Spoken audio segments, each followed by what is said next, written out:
El amigo que Rothbard no quiere. ¿Ok? Entonces, bueno, miren, primero hay que hablar de la importancia de la teoría de los sentimientos morales, ¿no? De hecho, Smith, el libro más importante de Smith es la teoría de los sentimientos morales. ¿Ok? Es más, de hecho, durante la vida de Smith hubo varias ediciones y ampliaciones del libro, por lo cual el mismo Smith estuvo muy interesado en los sentimientos morales, ¿no? Mucho más que en la riqueza de las naciones, ¿no? La riqueza de las naciones fue escrito, nunca lo tocó, ¿eh? Y tanto el uno como el otro eran libros que eran bestsellers, ¿no? Es más, el editor de Smith creo que le tenía un cariño muy especial a Smith. ¿Okay? De hecho, cuando Smith se va a morir, ¿okay? Smith anticipa su muerte, ¿no? ¿Okay? Él tenía por costumbre cenar con los amigos en los domingos. ¿Okay? Smith no era muy religioso, ¿okay? Era un hombre, y sus amigos tampoco, ¿no? O sea, todo el iluminismo escocés no era muy religioso, a pesar de que eran calvinistas. ¿Okay? Ellos no eran practicantes, ¿no? ¿Okay? Es más, eran más bien deístas. ¿Okay? Es más, hay cierta creencia de que Smith de alguna manera era masón. ¿Okay? No estoy seguro de ello, pero hay creencia de eso, ¿no? ¿Okay? Y esta es una época donde es muy frecuente eso, pues los masones en esta época son deístas, ¿no? Deísta significa que cree que Dios creó el mundo, pero en, después que lo creó, lo abandonó a su suerte, ¿no? Entonces no se involucra directamente en, en, en la acción del mundo, y por eso es que la mano invisible tampoco es la mano de Dios, ¿no? ¿Okay? O sea, no tiene nada que ver con eso, ¿no? Entonces, bueno, hay una importancia muy grande de la teoría de los sentimientos morales. ¿Okay? Al final de la vida, él, como les digo, anticipa la muerte, le dice a los amigos, mire, yo creo que este es el último domingo que nosotros vamos a comer juntos. ¿Okay? Y el hombre actuó consecuentemente, pues el lunes siguiente parece que se buscó unos discípulos. ¿Okay? Y se fue a la casa y quemó todo lo que tenía en manuscritos, ¿no? Por eso es que no tenemos cartas de Smith. ¿Okay? Por eso tampoco tenemos el libro que se llama Lecciones de Jurisprudencia, que se publicó después, no lo tenemos original, ¿no? Smith trabajaba el libro en la medida en que iba dando las clases. ¿Okay? Y él parece que estaba trabajando en ese libro, el editor lo sabía, y cuando muere Smith, el editor llega y entra a la casa y busca el libro por todos lados y no lo consigue, ¿no? Entonces el editor consiguió que los alumnos, ¿okay?, le entregaran los apuntes de clase, y con los apuntes de clase él reescribió el libro. ¿Okay? Más o menos como él creía que Smith lo estaba planteando, pero nosotros no sabemos cómo es ese libro, ¿no? Por lo cual ese otro libro póstumo que probablemente tenga algunas cosas que no son de Smith de verdad, ¿verdad? ¿Okay? Entonces, bueno, los temas de Smith son la división del trabajo, ¿okay?, el valor que él se lo asociaba al trabajo, o sea que es un valor de costo asociado al trabajo. ¿Okay? Él plantea la existencia de un valor de uso y de un valor de cambio, pero él le da preeminencia al valor trabajo. Y ojo que el valor trabajo proviene del mercantilismo, ¿no? O sea, al final del mercantilismo están los liberales mercantiles, ¿okay?, y entre ellos está William Petty. William Petty es el primero que expone esta teoría del valor trabajo, el mismo tipo del cual hablamos que se había quedado con las tierras de Cantillón. ¿Okay? Por lo cual esa teoría del valor trabajo no es original de Smith, ¿okay?, sino que proviene del mercantilismo, de las últimas etapas del mercantilismo en Inglaterra, ¿okay?, que son las llamadas mercantilismo liberal, ¿no? ¿Okay? Y bueno, también él le asigna mucha importancia al ahorro, que no se le da efectivamente en economía. O sea, nosotros no decimos que el ahorro forma parte importante de la teoría de Smith, y sí la forma, ¿no? Además, él dice que la riqueza de las naciones es producto del trabajo y del ahorro. O sea, no solamente del trabajo. ¿Okay? Bueno, el planteo de la mano invisible, que ya lo hicimos, ¿okay? Que vieron que no es el equilibrio del mercado. Smith no habla nunca de equilibrio. ¿Okay? Además, el equilibrio es una cosa que aparece en el marginalismo, eso no aparece todavía. ¿Okay? Y es más, va a aparecer en el largo plazo con Ricardo, porque Ricardo va a decir que en el largo plazo hay una tendencia al equilibrio. ¿Okay? Ok, habla, hay un problema con el dinero y Smith, ¿no? En la riqueza de las naciones él dice que el dinero es neutral, ¿okay? Y en las lecciones de jurisprudencia dice que no es neutral, ¿okay? Ahora, el póstumo es las lecciones de jurisprudencia, ¿no? Entonces uno no sabe si efectivamente es neutral o no, ¿okay? O efectivamente el añadido ese de la no neutralidad del dinero en las lecciones de jurisprudencia, ¿okay? No es de Smith, ¿okay? No sabemos, ¿no? Pero ahí hay una contradicción con lo que Hume está planteando, porque Hume sí habla ¿cómo se llama? De una no neutralidad del dinero, ¿okay? Y bueno, y él plantea la teoría del precio natural, que es aquel que cubre los costos y deja al empresario una pequeña ganancia, ¿okay? Y habla del comercio internacional, donde él critica seriamente el mercantilismo, ¿okay? Y plantea una teoría de las ventajas absolutas, ¿no? O sea, Smith es el primero que plantea una teoría de las ventajas. Él cree que el comercio se da por ventajas absolutas, ¿okay? Y bueno, sin embargo, él plantea que el gobierno tiene un papel importante en la sociedad, el gobierno debe ser el que hace las cosas que no hacen los empresarios, ¿okay? Y en términos generales uno podría decir que Smith es un hombre profundamente optimista, ¿okay? Smith no veía nubes en el futuro, él veía como que esto que estaba ocurriendo, que es el fenómeno del capitalismo, nos va a llevar a unos niveles de riqueza impresionantes, ¿okay? Y no veía ninguna complicación en el futuro, ¿okay? Es más, las complicaciones se añaden después, ¿okay? Son los clásicos los que empiezan a ser un poco más pesimistas, ¿okay? Quizás por la influencia de Malthus, ¿okay? Se hacen un poco más pesimistas, ¿okay? Y bueno, de hecho, él tiene eh, dos influidos, ¿no? Uno de ellos es Juan Bautista Say, que quizá tiene más de austríaco que Smith, ¿okay? Y que Ricardo, ¿okay? Por eso es que Say suele ser muy importante para los austríacos. Say escribió un tratado de economía cuya primera edición se hizo en el año de 1804, ¿okay? Que tiene 4 ediciones, ¿okay?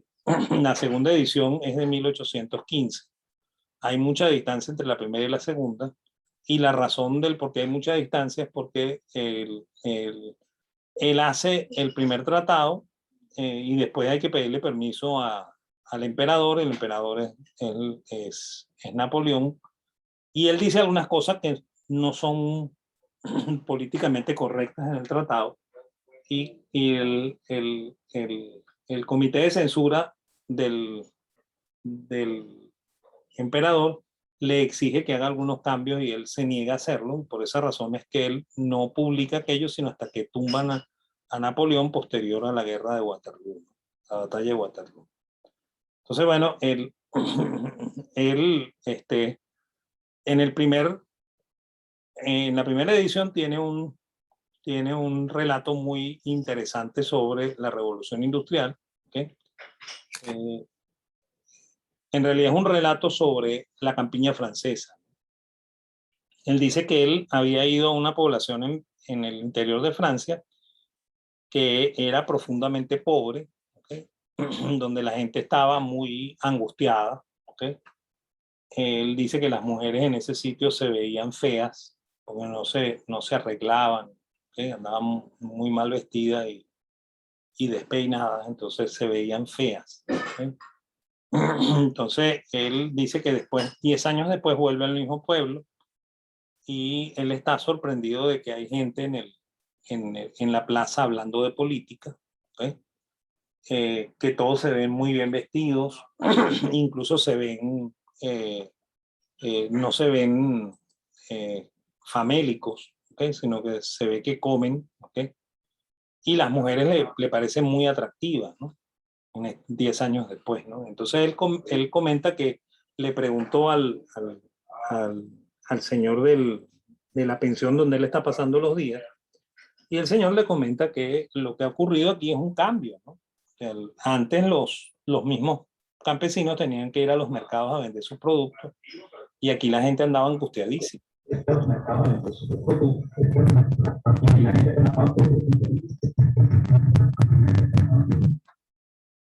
Y los precios eran muy malos, ¿okay? Según lo que dice el tendero, ¿cómo se llama? El dueño de la pensión. Y bueno, y ahora es al contrario, pues ahorita vienen intermediarios, le compran los productos a los campesinos, les pagan muy bien, ¿okay? Y la gente vive cómoda, ¿no? Entonces, bueno, lo que está hablando es de las bondades de la revolución industrial, que es lo contrario a lo que dicen más adelante Marx y Engels, ¿okay? Él habla de una mejora en la calidad de vida de la gente, ¿okay? Que es lo que de verdad debió haber ocurrido en la revolución industrial, ¿okay? Lastimosamente, ese comentario que sale en la primera edición no sale después en la segunda, tercera y en la cuarta, ¿okay? O sea que en las últimas ediciones no aparece el comentario, por lo cual yo extraño mucho ese comentario, porque además es un comentario del momento en el que se está viviendo, ¿no? O sea, se refleja lo que él vive, ¿okay?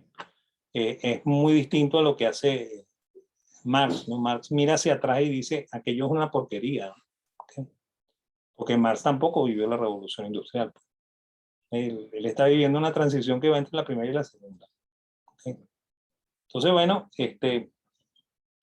él sí le da primacía al valor de uso, él dice que la utilidad es la que genera el valor, ¿okay? Por eso es que les digo que aquí hay más de la escuela austríaca, ¿okay? Habla muchísimo de la importancia de la libertad económica, ¿okay? Él, en él hay una reaparición del empresario, o sea, lo que había ocurrido con Cantillon, vuelve a aparecer con C, ¿okay? Y C tiene una visión del empresario que no es la que después van a tener los marxistas, ¿no? O sea, él dice que el empresario es un tipo que puede ser pobre, ¿okay? Pero tiene la habilidad de conseguir el dinero para montar su fábrica, ¿no? O sea, conseguir los préstamos, cosas de eso. Entonces, es un individuo hábil, ¿okay? No necesariamente un hombre rico, ¿okay? Y es un hombre que se enfrenta a la incertidumbre, o sea que este hombre vuelve a meterse con el tema de la incertidumbre, ¿okay? Y aquí hay que ratificar una cosa, ¿no? Que a nosotros nos enseñan muy mal la ley de Say, ¿okay? O sea, nosotros decimos que siguiendo a James Mill, que es el papá de John Stuart Mill, que fue el que cometió este error, y siguiendo también las ideas de Keynes, nosotros decimos que Say decía que toda oferta crea su propia demanda, ¿no? Say jamás dijo eso, ¿no? ¿Okay? Y tampoco dijo que esta es mi ley, ¿no? ¿Okay? En el libro el Tratado de Economía Política hay un capítulo que se llama de las salidas, ¿okay? Que significa de la producción. Eso es lo que significa de las salidas, pues. Y entonces en ese libro, en ese capítulo, él dice que la única manera que tiene el individuo para demandar es que produzca algo, ¿okay? Esa es la única ley de 6 si es que uno trata de conseguir una ley de 6, ¿no? Y a lo que se refiere es que si yo produzco, es decir, si yo soy trabajador en una empresa y produzco, a mí me pagan un sueldo. Eso es lo que me da capacidad de demanda, ¿okay? Si yo soy el empresario y yo produzco un bien, ¿okay? Eso es lo que me da el ingreso con el cual yo puedo demandar. Entonces, no es que toda oferta crea su propia demanda, sino que la única manera que yo tengo para tener dinero y poder demandar es producir algo, pues entrar dentro del proceso productivo. Esa es la ley de Say, ¿okay? O sea, no es lo que dijo equivocadamente James Mill, ¿okay? Y lo que y tendenciosamente Keynes ratifica diciendo que esa es la ley de Say. De nuevo aquí pasa lo mismo que pasa con todo lo que hicieron los economistas, ¿no? El economista promedio es un señor que no lee, ¿okay? No lee el libro de Say, no lee el libro de Smith, no lee los libros de Keynes y inventa cosas, ¿okay? Porque algún profesor en pregrado le dijo a él que Cantillon era mercantilista y él se lo creyó. Y algún profesor por ahí le dijo que Turgot era fisiócrata y se lo creyó, ¿okay? O Los que lo que no lo creemos, ¿okay? O los que indagamos, descubrimos que lo que decían los profesores muchas veces no era verdad, ¿no? Entonces, terminamos diciéndolo y a veces somos incómodos. ¿Okay? Él también se vivió la época de la revolución, fíjense, vivió entre 1767 y 1832, vivió una época convulsa, ¿okay? O sea que vivió una vida muy interesante, ¿no?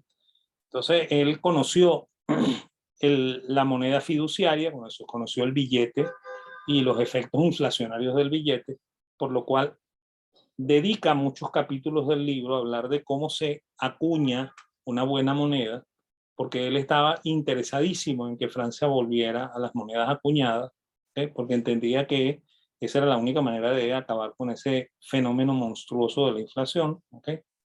Y habla de los impuestos como problema, y aquí es donde viene el gran conflicto de Say con el gobierno francés, ¿no? Say dice que todo impuesto no es más que una injusta expropiación, donde el gobierno mete la mano en mi bolsillo y me saca el dinero, ¿ok?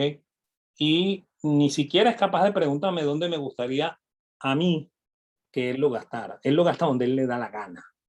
Entonces, esto es una expropiación ridícula y absurda, ¿no? Entonces, el impuesto tiene que desaparecer, ¿ok? Esa es la propuesta de Say, y él cree que lo mejor que se puede hacer es que el gobierno venda servicios, ¿okay? Y aquel que le quiera comprar los servicios al gobierno, bueno, muy bien, que se los compre, pues, pero que haya también libertad de mercado donde el sector privado ofrezca los mismos servicios que el gobierno, ¿okay? Y la gente decida si prefiere el sector privado o el sector gobierno, ¿okay? Esa es la propuesta de Say. Eso es duro para, para cualquier gobierno, no solamente para, para Napoleón, ¿no? ¿Okay? Y de hecho, tiene razón, ¿no? O sea, eh, si a mí me dan la oportunidad de tener una cosa distinta CanTV, ¿okay? Que no sea del gobierno, de repente yo me caso con esa cosa que no es CanTV, pues. ¿Okay? Y si hay muchas, probablemente el precio es más bajo, ¿no? ¿Okay? Entonces, creo que Say tiene razón, ¿no? ¿Okay? La otra influencia es el lado inglés, ¿no? Y por ahí está Bentham, que también influye en los austríacos. O sea, los austríacos somos utilitaristas, ¿no? Y el papá del utilitarismo se llama Jeremy Bentham. ¿Okay? Entonces, ojo que el utilitarismo austríaco no es el mismo utilitarismo benthamiano, ¿no? Pero tiene su origen por ahí, ¿no? ¿Okay? Bentham no escribió mucho de economía, ¿no? ¿Okay? Pero escribió un folleto que se llama On Usury, ¿okay? Sobre la usura, que está basado en la riqueza de las naciones. Entonces, en esa época, como en muchas épocas, el Parlamento británico estaba discutiendo acerca de la posibilidad de regular las tasas de interés, ¿no? Las tasas de interés, según el Parlamento, eran muy altas y este, eran más altas que las tasas de los holandeses. Y bueno, y por eso ellos decían que la única manera de competir con los holandeses era bajar la tasa, ¿okay? Entonces, el Bentham me escribió estos folletos, ¿okay? Estos artículos que publicó en la prensa británica y que terminaron influyendo sobre el Parlamento británico, ¿okay? Donde él habla de que las tasas tienen que ser dejadas libres, ¿okay? Que esto no es usura, que la usura no es no es un pecado ni es un delito, ¿okay? Que sencillamente las tasas de interés en Inglaterra son más altas porque hay menos capital que en Holanda, y que en algún momento, cuando Inglaterra esté más desarrollada que Holanda, tendrá más capital y sus tasas serán menores, ¿no? ¿Okay? Es más, el análisis de Bentham es muy acertado, ¿no? ¿Okay? Para no ser economista es muy acertado, ¿no? Pero bueno, él es una de las influencias en el mundo austríaco por esto de que los austríacos somos utilitaristas, no a la misma manera de los bentamianos, ¿no? Pero somos utilitaristas, ¿no? Y la otra influencia está en el famoso James Mill, del cual ya hablamos, y el más famoso todavía, David Ricardo, ¿no? ¿Okay? Mill no escribió mucho de economía, ¿no? ¿Okay? En realidad Mill es el gran conspirador, ¿no? El gran manipulador, ¿no? Porque él fue el creador de John Stuart Mill, Pues él, además del padre, fue el que lo crió. ¿Okay? Porque John Stuart Mill es producto del homeschooling, ¿no? O sea, Mill se negó a mandar a su hijo para el colegio. Él dijo que él lo iba a educar. ¿Okay? Y educó un genio. ¿Okay? Entonces, creo que el negocio funcionó. ¿Okay? Además, Mill lo sabía porque Mill venía de una educación muy estricta. ¿Okay? Y Mill entendió perfectamente que todo colegio no es más que un retén. ¿Okay? Y él no quiso que su hijo participara de ese retén, ¿no? ¿Okay? Ahí yo elogio mucho a James Mill, ¿okay? Yo creo que si yo hubiese tenido el dinero suficiente, yo hubiese hecho lo mismo con mis hijos, ¿no? ¿Okay? Lastimosamente no lo tuve y tuve que enfrentarme al retén. ¿Okay? Yo soy eh, muy crítico de la educación. ¿Okay? Entonces, bueno, eh, y James Mill influyó en Ricardo, ¿no? Ricardo jamás quiso ser economista. Ricardo era un corredor de bolsa en una época en que la bolsa británica lo único que negociaba eran bonos. ¿Okay? O sea que Ricardo no conoció una acción. ¿Okay? Ese retrato es de Ricardo. ¿Okay? El que está ahí. Él, influido por Mill, él empieza a escribir de economía. El primer trabajo de economía que él escribe es un trabajo sobre el dinero, que es brillantísimo. ¿Okay? Es más, hay que quitarse el sombrero de lo que piensa el amigo Ricardo sobre el dinero, mejor que los principios de economía y política y tributación. ¿Okay? En el principio de economía, política y tributación hay bastantes errores. ¿Okay? Pero eh, eh, el gran instigador de esto es Mill. Mill lo presionaba. Ricardo en realidad quería ser geólogo. ¿Okay? Y incluso algo de químico, ¿no? Es más, él se compró una mansión en Londres cuando ya se enriqueció y en el sótano tenía un laboratorio químico. Le gustaban las ciencias naturales, eso es lo que le gustaba a Ricardo, ¿no? Y eso era lo que él quería hacer. ¿Okay? Entonces, bueno, él escribe estos principios de economía política y tributación, donde está la teoría de la renta de Ricardo, que es el desastre más mayúsculo de la historia, con el cual nosotros proponemos la teoría de la renta petrolera. ¿Okay? Escribió la teoría del hierro de los salarios, la teoría de las ventajas comparativas, la teoría de la producción, que yo dije que la sacó de los fisiócratas. ¿Okay? Él habla de una neutralidad del dinero en el largo plazo y de un equilibrio en el largo plazo. Aquí es donde aparece la palabra equilibrio por primera vez. ¿Okay? Es más, la palabra equilibrio no aparece tampoco en serie. ¿Okay? Eh, los austríacos no creemos que el dinero sea neutral en el largo plazo. Creemos que el dinero es neutral, es no neutral en el corto y en el largo plazo. O sea, que siempre hay influencias del dinero en la economía, ¿okay? Así sea en el largo plazo. ¿Okay? Y bueno, y quizá lo único que se puede salvar de toda la teoría de Ricardo es la teoría de las ventajas comparativas. ¿Okay? Que los austríacos la llamamos la, ¿cómo se llama? El principio de Ricardo. ¿Okay? Nosotros lo llamamos así a eso, el principio de sustitución de Ricardo. ¿Okay?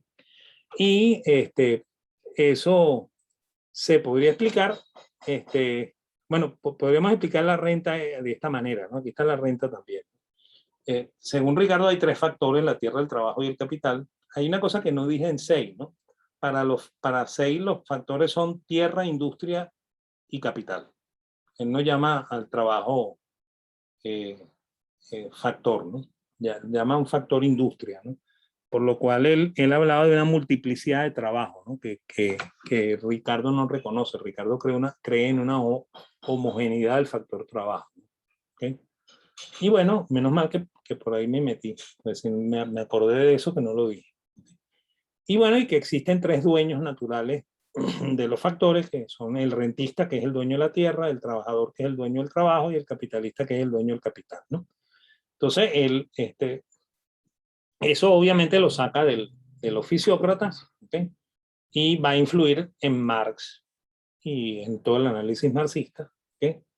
Y bueno, y la teoría de la renta se basa en que desde un principio se comienzan a explotar siempre las mejores tierras, ¿no? Que yo no sé cómo carajo eso pasa, ¿okay? Pero así es como arranca Ricardo con su teoría de que parece que la gente tiene una sabiduría natural por la cual escoge las mejores tierras para cultivar de una vez, ¿no? Eso no puede ser cierto, ¿no? ¿Okay? Y bueno, él cree que, si se eleva la demanda de trigo porque hay un aumento en la población, entonces eso lleva al empresario a solicitarle al rentista más tierras. ¿Okay? Y el rentista cobra por la tierra nueva lo mismo que cobraba por la anterior y le sube el precio a la primera tierra, porque la primera tierra es más productiva que la segunda, ¿no? Y bueno, esa renta diferencial, ¿okay? es el gran problema de Ricardo, ¿okay? Entonces, eso lleva a una distribución complicada, ¿okay? Porque el rentista no produce nada y se lleva una tajada del producto. Ese es el otro gran problema de Ricardo. Ricardo se preocupa porque el dueño de la tierra cobre por su factor, ¿okay? Y dice que es injusto lo que cobra. Eso también es falso, ¿okay? Y el trabajador también le exige al empresario un aumento, ¿okay? en su ingreso para poder pagar los bienes que están subiendo de precio, ¿okay? Entonces, eso es lo que lleva al pensamiento de Ricardo de que el jamón del sándwich termina siendo el capitalista, ¿no? Porque está de un lado y del otro, ¿no? Y al final el que paga las cuentas es el trabajador, porque el capitalista lo somete a la ley del hierro del salario, ¿okay? Lo somete a cobrar un salario de subsistencia, ¿no? ¿Okay? Eso es lo que está detrás de la teoría de la renta, ¿no? ¿Okay? Y bueno, y la teoría de la ventaja comparativa, que es la más importante para los austríacos, es la que nosotros llamamos la ley de asociación de Ricardo. Más o menos se podría explicar así, ¿no? Supongamos que Pedro trabaja 40 horas a la semana y Pedro produce en esas 40 horas 20 hogazas de pan, para lo cual destina 20 horas de trabajo, y 8 piezas de ropa, para la cual destina 20 horas de trabajo, ¿no? Juan también trabaja 40 horas a la semana, ¿okay? Pero Juan es menos productivo, ¿no? Entonces Juan produce 10 hogazas de pan en 20 horas y 2 piezas de ropa en las otras 20 horas, ¿no? Del producto total ahí es 30 hogazas de pan y 10 piezas de ropa, ¿no? Si nosotros nos especializáramos, ¿okay? Y le dijéramos a Pedro que se especializara en ropa, entonces vamos a suponer que Pedro produce de aquí en adelante 10 hogazas de pan, ¿okay? Y dedica a eso 10 horas de trabajo nada más. Y como es más productivo en la producción de ropa, bueno, entonces que produzca 12 piezas de ropa y para eso ocupa las otras 30 horas de trabajo que tiene en la semana. Juan, por el contrario, se va a especializar en pan, ¿okay? Y Juan va a producir puro pan, ¿okay? Durante las 40 horas de trabajo, por lo cual va a producir 20 hogazas de pan, ¿no? Entonces, si uno suma, el producto total son 30 hogazas de pan y 12 piezas de ropa, ¿no? Entonces, aquí hay una ganancia por habernos especializado, ¿okay? Por lo cual Ricardo dice, es mejor especializarse, ¿no? ¿Okay? Y quien gana en el juego siempre, aunque suene contradictorio, es el menos productivo, ¿no? O sea, quien salió ganando aquí fue Juan, ¿okay? Entonces, bueno, esa es la ley de asociación de Ricardo. Nosotros la aplicamos no solamente a las ventajas comparativas así, sino que la vemos hasta en el sector de producción. Y eso lo van a ver más adelante. ¿Okay? Ya ahorita sí, con esto terminamos la clase de hoy. ¿Okay?